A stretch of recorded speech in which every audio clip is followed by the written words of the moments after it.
Hi, today let's quickly solve this simple question to check whether the length of linked list is even or odd. So we can solve this problem in two different approaches. One is counting nodes linearly and second is stepping two nodes at a time, which is the optimized approach. Now let's quickly look into the method one. In this method, we simply traverse the entire linked list, count the number of nodes, and then check whether the count is even or odd. This is pretty straightforward and easy to understand. Here I defined a function isLength even by counting, which takes in head. Now we start by initializing a counter variable to 0. Using the current pointer, we traverse the linked list node by node. For every node we visit, we increment the count and move to the next node. That is, while current exists, count, okay, this should be count, sorry. Count plus equals to 1 and current equals to current dot next. And now once a traversal is complete, we check whether the count is divisible by 2. If it is divisible, then it is of even length, otherwise it is odd. So we simply return count by 2 is equals to 0. Since we traverse all the nodes in the linked list, the time complexity is big O of n, and since we only use the counter variable, the space complexity is big O of 1. Now let's go ahead and run this code. As you can see, for this particular linked list,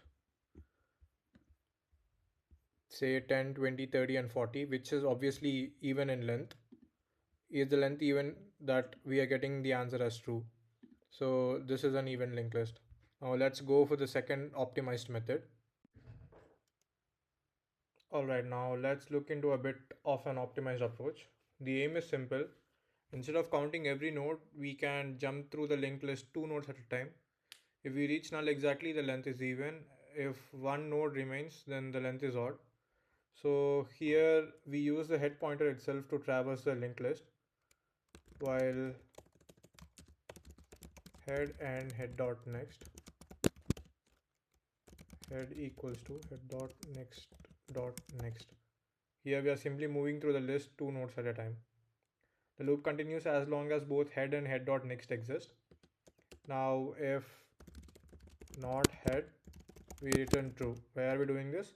If head becomes none, length is even obviously. Now otherwise we simply return false, which means that it is odd. Okay, now let's go ahead and run the code. As you can see, using the two-step traversal method, the same linked list is giving the answer as true, which obviously is correct. And coming to the time complexity, even though we move two steps at a time, we still visit the list proportionally. So it will be big O of n, and no extra memory is used here as well. So the space complexity will be big O of 1. The counting method is simple and intuitive, while the two-step traversal method avoids explicit counting and demonstrates pointer optimization.